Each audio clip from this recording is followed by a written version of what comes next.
Clip number 1304۔ اس clip میں آپ قرآن پاک کی سورہ زمر کی آیت نمبر 3 سے 5 کی تلاوت، ترجمہ قرآن اور تفسیر قرآن صراط الجنان سماعت فرمائیں گے۔ بسم اللہ الرحمن الرحیم۔ ترجمہ، اللہ کے نام سے شروع جو نہایت مہربان رحمت والا ہے۔ الا للہ الدین الخالص والذین اتخذوا من دونه اولیاء ما نعبدهم الا ليقربونا الى اللہ زلفى ان اللہ یحکم بینہم فیما ہم فیہ یختلفون ان اللہ لا یہدی من ہوا کاذب کفار۔ ترجمہ، سن لو، خالص عبادت اللہ ہی کے لیے ہے، اور جنہوں نے اس کے سوا اور مددگار بنا رکھے ہیں وہ کہتے ہیں ہم تو ان بتوں کی صرف اس لیے عبادت کرتے ہیں تاکہ یہ ہمیں اللہ کے زیادہ نزدیک کر دیں۔ اللہ ان کے درمیان اس بات میں فیصلہ کر دے گا جس میں یہ اختلاف کر رہے ہیں، بے شک اللہ اسے ہدایت نہیں دیتا جو جھوٹا بڑا ناشکرا ہو۔ الا للہ الدین الخالص، سن لو، خالص عبادت اللہ ہی کے لیے ہے۔ اس آیت کا خلاصہ یہ ہے کہ اے لوگو، سن لو کہ شرک سے خالص عبادت اللہ تعالیٰ ہی کے لیے ہے، کیونکہ اس کے سوا کوئی عبادت کا مستحق ہی نہیں، اور وہ بت پرست جنہوں نے اللہ تعالیٰ کے علاوہ اور معبود ٹھہرا لیے ہیں وہ بتوں کی پوجا کرتے ہیں۔ وہ اللہ تعالیٰ کو خالق ماننے کے باوجود کہتے ہیں کہ ہم تو ان بتوں کی صرف اس لیے عبادت کرتے ہیں تاکہ یہ ہمیں اللہ تعالیٰ کے زیادہ نزدیک کر دیں۔ تو یہ سمجھنے والے جھوٹے اور ناشکرے ہیں، یعنی جھوٹے تو اس بات میں ہیں کہ بتوں کو خدا کا قرب دلانے والا سمجھتے ہیں، اور ناشکرے اس لیے ہیں کہ خدا کی نعمتیں کھا کر اور اس کو خالق مان کر پھر بھی شرک کرتے ہیں۔ تو ان کافروں کا مسلمانوں کے ساتھ توحید و شرک میں جو اختلاف ہے اس کا فیصلہ قیامت میں اللہ تعالیٰ ہی فرمائے گا، اور وہ فیصلہ ایمانداروں کو جنت میں اور کافروں کو دوزخ میں داخل کرنے کے ذریعے ہوگا۔ صرف اللہ تعالیٰ کی رضا کے لیے کیا جانے والا عمل مقبول ہے۔ اس آیت سے معلوم ہوا کہ وہی عمل قابل قبول ہے جو صرف اللہ تعالیٰ کی رضا کے لیے کیا جائے۔ اسی طرح حضرت یزید رقاشی رضی اللہ تعالیٰ عنہ سے مروی ہے، ایک شخص نے عرض کی، یا رسول اللہ صلی اللہ تعالیٰ علیہ وسلم، ہم شہرت حاصل کرنے کے لیے اپنے اموال دیتے ہیں، کیا ہمیں اس کا کوئی اجر ملے گا؟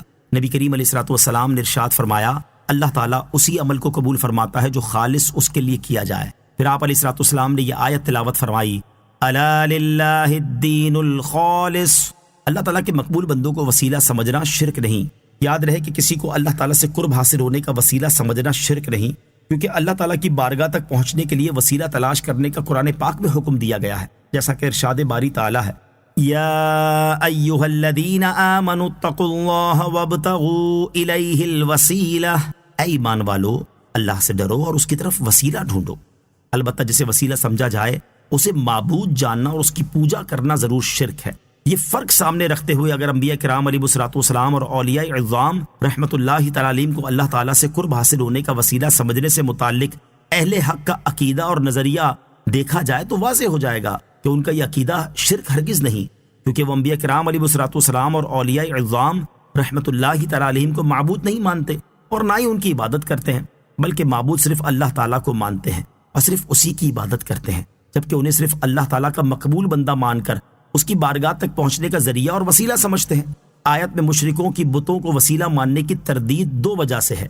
ایک تو اس وجہ سے کہ وہ وسیلہ ماننے کے چکر میں بتوں کو خدا بھی مانتے تھے، جیسا کہ ان کا اپنا قول آیت میں موجود ہے کہ ہم ان کی عبادت اس لیے کرتے ہیں کہ یہ ہمیں خدا کے قریب کر دے۔ دوسرا رد اس وجہ سے ہے کہ وسیلہ ماننا اصل میں انہیں شفیع یعنی شفاعت کرنے والا ماننا ہے، اور اللہ تعالیٰ کی بارگاہ میں شفاعت کی اجازت انبیاء اور اولیاء و صلحاء کو ہے، نہ کہ بتوں کو۔ تو بتوں کو شفیع ماننا خدا پر جھوٹ ہے۔ لو اراد اللہ ان يتخذ ولدا لاصطفى مما يخلق ما يشاء سبحانہ هو اللہ الواحد القہار۔ ترجمہ، اگر اللہ اپنے لیے اولاد بنانے کا ارادہ فرماتا تو اپنی مخلوق میں سے جسے چاہتا چن لیتا، وہ پاک ہے، وہی ایک اللہ سب پر غالب ہے۔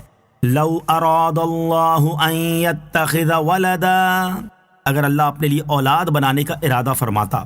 کفار اللہ تعالیٰ کے لیے اولاد مانتے تھے۔ اس آیت میں اللہ تعالیٰ نے کفار کا رد کرتے ہوئے اپنے اولاد سے پاک ہونے کا بیان فرمایا کہ اگر بالفرض مشرکین کے گمان کے مطابق اللہ تعالیٰ کے لیے اولاد ممکن ہوتی تو وہ خود جسے چاہتا اولاد بناتا، نہ کہ یہ تجویز کفار پر چھوڑتا کہ وہ جسے چاہیں خدا کی اولاد قرار دیں، معاذ اللہ۔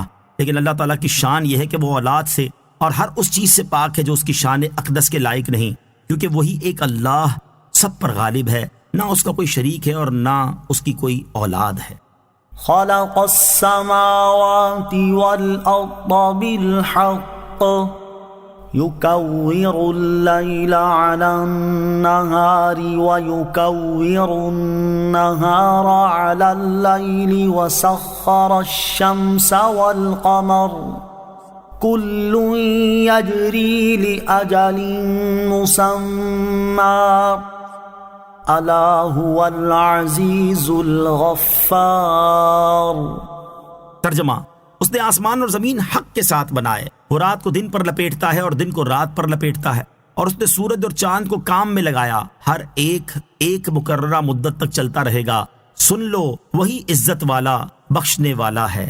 خلق السماوات والارض بالحق، اس نے آسمان اور زمین حق کے ساتھ بنائے۔ اس سے پہلی آیت کے آخر میں بیان فرمایا کہ اللہ تعالیٰ واحد ہے، اس کا کوئی شریک نہیں، وہ غلبے والا قدرت والا ہے، اور اس آیت میں اپنے اوصاف بیان کر کے اللہ تعالیٰ نے اپنی وحدانیت اور قدرت کی دلیل دیتے ہوئے فرمایا کہ اللہ تعالیٰ نے زمین اور آسمان باطل اور بیکار نہیں بنائے، بلکہ بے شمار حکمتوں پر مشتمل بنائے ہیں۔